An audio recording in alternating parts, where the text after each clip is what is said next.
嗯，那我觉得呢，外国媒体啊，他对这个事情的报道呢，普遍分成两种观点。那一种呢，就会觉得中共这样说，他会去理智的去分析，说中共这样说，他头破血流嘛，他一定是想跟西方硬碰硬。比如说啊，台海，因为习近平这次天安门讲话，他很大程度上他针对的是要统一啊，这方面的内容比较多。那假如说台海发生战事啊。那么西方它有多大的实力，或者说在其他领域跟中共对抗，它有多大实力？它硬碰硬的话，中共它能不能占到便宜？那么西方有多大胜算？他们会进行理智的分析。那么大家简单分析一下就知道了。我看过一些报道，几乎不会把中共这句话当回事儿啊。那么一方面呢，就是因为他们会觉得中共这样说很假大空，因为中共本身它军事不如人，经济现在出现危机，粮食现在粮食安全都有问题，还有他们内部的权力争权夺势啊等等，它很多方面它都不如西方，还有一些就是比较强大的国家联盟吧。那这样来讲呢，就是说他喊出这句话，西方会觉得很好笑。那有的人因为西方人他有的思维比较严谨嘛，他不会笑话你，但是他经过理性分析之后，他也会得出这样的结论。他会觉得中共这样说，有一种就是给人很不舒服，但是又打不疼别人，就像这样的感觉。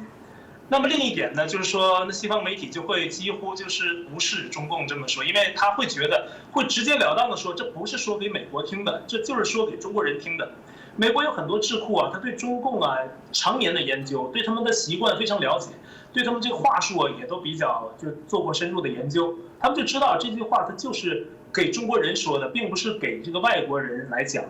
特别是像这个阿拉斯加峰会，刚才我们举的例子是吧？杨洁篪连女翻译他都没有想到要让女翻译去翻译这些话，啊，那都没有给他机会这个翻译。所以说呀，这习近平在天安门上说的这个头破血流啊等等这些话一样的，他最主要的目的，我感觉啊还是对内说的。他对外的话，还有一个证据啊，为什么说他对外的就是比例不足呢？因为呢。在新华社，他在翻译成外文的时候，他是用了一个降低了一个程度的词，他翻译成英文叫头破血流嘛，他翻译成叫 will find themselves on a collision course， 就说这个翻译过来的意思就是说，如果任何人啊胆敢跟这个中共国对抗哈，那么他们会发现自己会在一个走向碰撞的这个轨迹上，他并没有说碰撞的状态，头破血流是一个状态，我碰撞之后 ，OK， 我头破了。然后这脑浆迸出是吧？血流一地，这是一个状态。但他新华社没有这么说，这个状态很吓人呐。那意思就是他这样翻译过来的，如果说直接翻译说头破血流，那么会给西方一个非常有恐吓的一个感觉。但是新华社他给翻译成英文之后，那个意思呢，就是说你会走向一个碰撞的一个过程，一个轨迹。那这样呢，就是一下就变成一个西方人比较能接受的一个比较理性、有保留的。共产党说话是没有保留的。共产党，我们看他的这个媒体啊，他的官方文件也好，他说话是不保留的。中共讲话非常极端，他是不留余地的。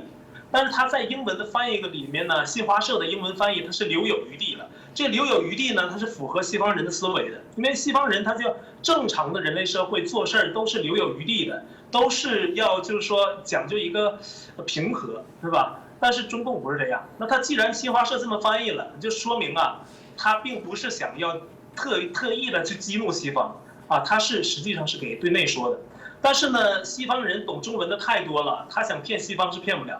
美联社他直接自己啊，没有用新华社的英文稿，他是自己直接翻译的中文，他就给翻译成了 broken heads and bloodshed， 就是说头破血流，就直接按字面一五一十的翻译过来了。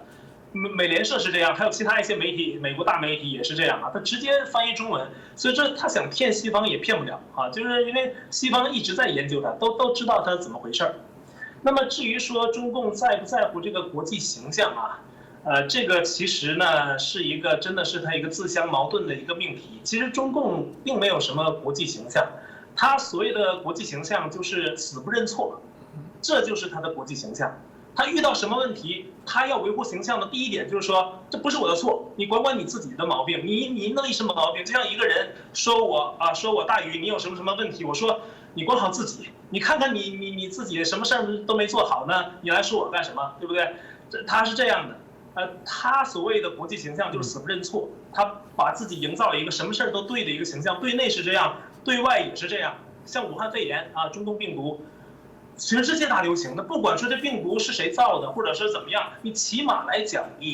它确实掩盖了，确实延迟报道了，对吧？延迟公布这个人传人的情况，而且对美国、对世卫都有所隐瞒，这是显而易见的证据。那这一证据就足以说你哪怕态度好一点啊，国际社会都可以有一定程度的谅解，因为国际社会它正常的人类社会是建立在互相谅解的基础上的。那国与国之间的外交也是这样进行的。但中共就不是这样，他绝闭口，他绝对不会承认我这个病毒是他到死，就是中共倒台的前一天都不会承认病毒是他什么问题造成的，他一定会到进了棺材里，他都会那个嘴都是硬的，他都不会承认错误。这就是中共的国际形象。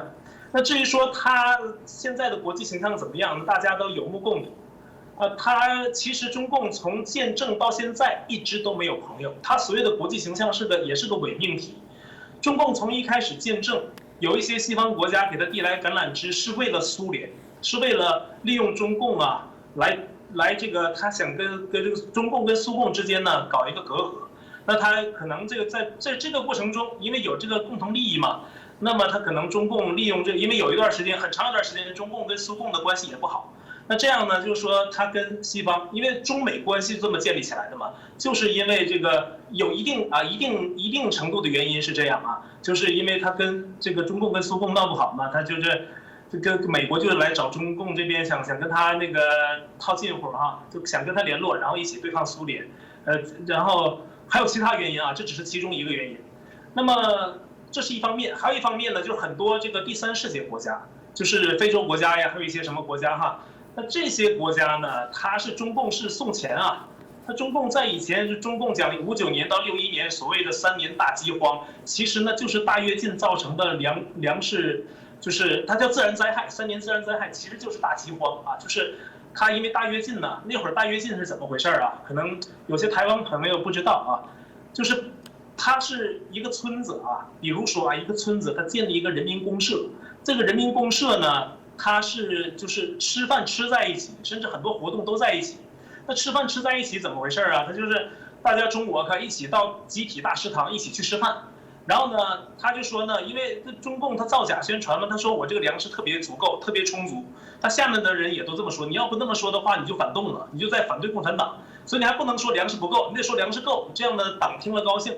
那这样粮食够，大家怎么样比赛吃饭？粮食浪费非常严重。那有的人拿粮食根本就不当回事儿，很快这粮食消耗很多。那这么还有一点呢，就是这个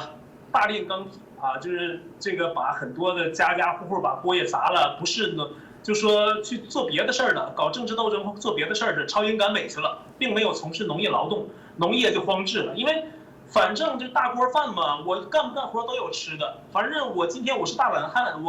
我什么活都不干，我中午一样去食堂吃饭，我饿不着，因为我吃集体的，不是吃自己家的，对吧？所以很多人不劳动了，田地荒芜没人种，那这样日积月累造成了那3年大饥荒，就是整个就没有粮食，青黄不接。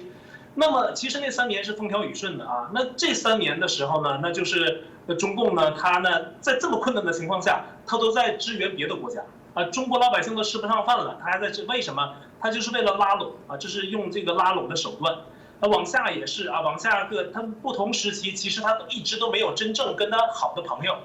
你像说美国跟英国吧，它是有一个历史的渊源在，它2个国家很好，是吧？那你说这个，就说欧洲的是法德、法英之间，它可能有一些恩怨，但它后来的建立起的这个普世价值啊，自由、平等、博爱、人权。这它都是相通的啊，这些世界都是相连通的，包括跟台湾呢，这都是相连通的，大家都是，